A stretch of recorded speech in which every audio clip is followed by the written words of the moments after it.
Hello, welcome back. It's Old Crest, and I'm going to be showcasing the Oubliette in this episode. The first secret floor, or the secret floor that is accessed from level 1. For the time being, we're actually still on level 1, just after the boss fight's been completed, and we got lucky. We got a key dropped from the boss fight, so now we have 2 keys, which is what is required in order to be able to open the Oubliette.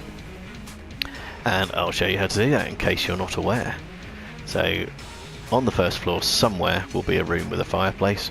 Here it is. There weren't any enemies in it this time round, but there can be.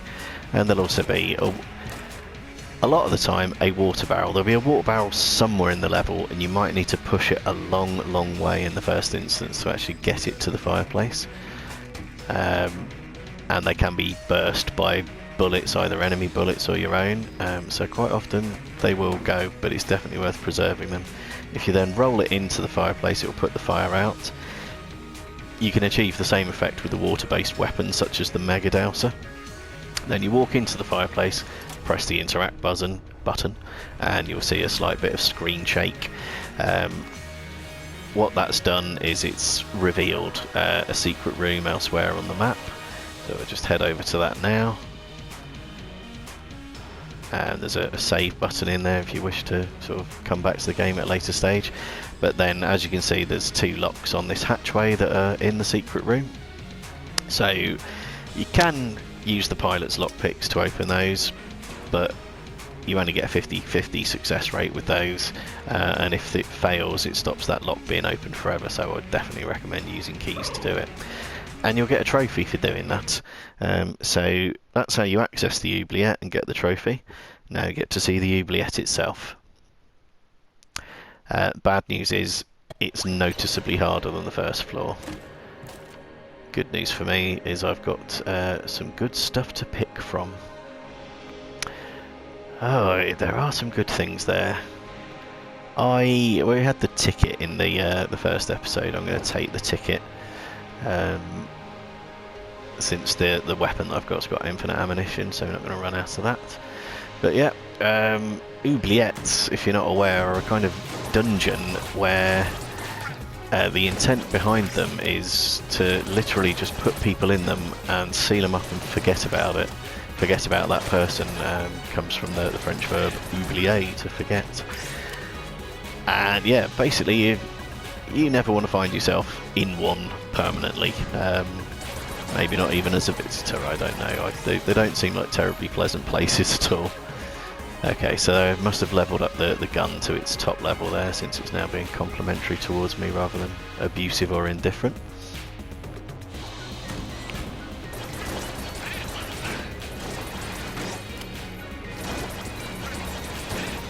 It's certainly doing a good job against these shotgun kids. I can't remember how you unlock the Gunther. Presumably by finishing the game a number of times, or beating a past or something like that. I think it is one of those items that requires a fair bit of experience in the game to actually get unlocked.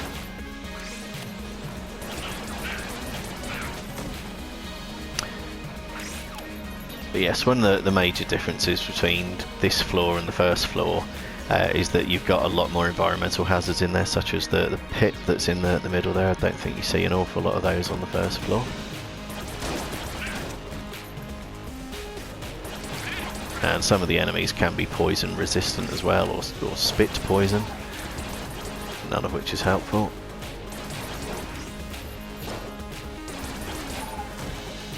And typically you'll be seeing higher numbers of enemies in each room as well, so it's a lot harder than the first floor. I'd say probably harder than the second and possibly the third floor as well. But it is definitely worth visiting in whichever gameplay mode you've chosen, for a whole number of reasons. In normal gameplay mode you get to open the chests, so there's 2 more chests down here, that's worth a look at. There's another shop, it's a chance to build up some more cash. In rainbow mode you get the rainbow chest for simply going to the floor at all. There we are, that's a fairly useless. Oh, there's some poison, and if you stay on poison too long enough, you will take damage. You can get modifiers that will make you poison immune. Yeah, as I say, you'll get additional chests and the prospect of secret rooms as well.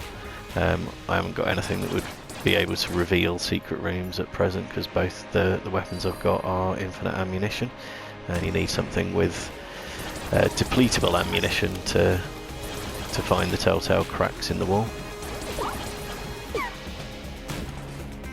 But yeah, there's the possibility of getting a secret room on this floor as well. So visiting here is just, it's worth doing from that point of view. You've got possibility of getting more room drops, more cash, more secret rooms, more chests, another rainbow chest if that's the mode you're playing in.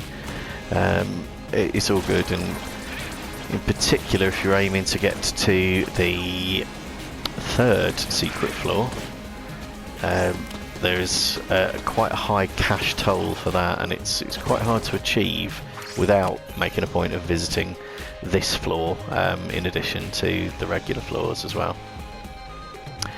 Now, that's an item called the Old Crest, which you'll only see on this floor. And my recommendation would be to leave it until the end of the floor, and if this series goes as planned, you will see why. It is basically just a bit of armour, but it's a special bit of armour. This green light here indicates a shrine. Do I want to make a blood sacrifice? No, I really don't. In normal gameplay that would still be quite a risk, particularly with only 3 hearts to start with, since I failed to get the master round. But it's distinctly possible that whatever reward you get is from a chest, and Bowler won't let you open it in rainbow mode, so the shrines are of very limited benefit in this particular gameplay mode. There's the boss of the secret floor. It will be the Blobby Lord. There are, yeah, while there's a variety of bosses that you can encounter on the regular floors, the secret floors only ever have one boss, so you definitely know what you're getting each time. Yeah.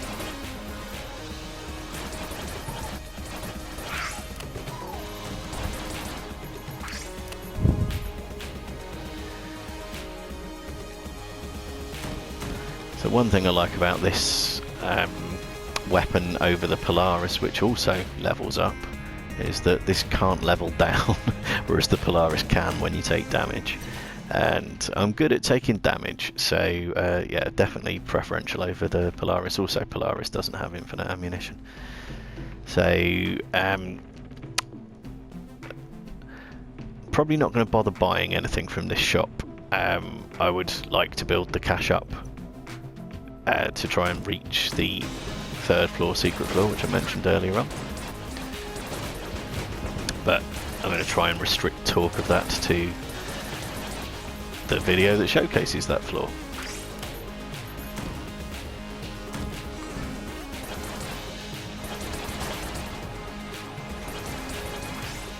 Okay, managed to get lucky and push the blob into the pit there,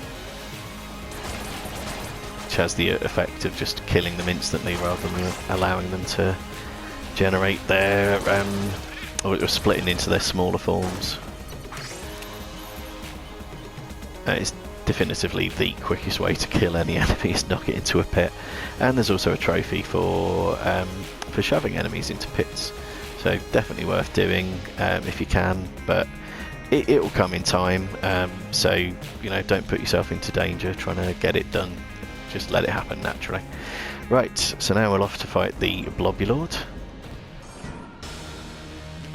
Like I say, always the same boss on the secret floors.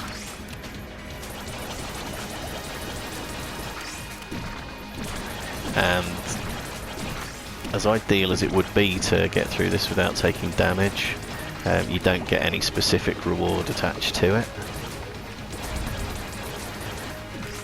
This boss does a few different attack patterns, mostly best avoided simply by keeping distance. That's one of the most annoying ones. They will ricochet off the wall and can be very hard to avoid when they do. But it gives you the chance to charge up a weapon that needs charging. and let rip with it. What I should have done was I should have used the Gatling gun there. Completely forgot I got it. What a waste of time. And then I'll just destroy the little blobby bit at the centre of the Blobby Lord, which won't do you damage. Okay, and I don't really need ammo, because it's an infinite ammo weapon that I've got. Okay, so that's the end of the Oubliette. I did say earlier there's the potential for there to be secret rooms. Now would be a very good time to go look for them, but because it's rainbow mode and there's well, for two reasons. One, I haven't got any depletable ammo weapon to use to reveal the cracks in the wall, and if we did find any secret rooms, the chances are the items inside, or the most useful items inside, would be in chests, and you cannot open chests in rainbow mode, or at least you won't get the contents of them. So that was the Oubliette. I hope you found that useful, and the next floor will be the regular second floor. I hope you'll join me for that. Bye for now.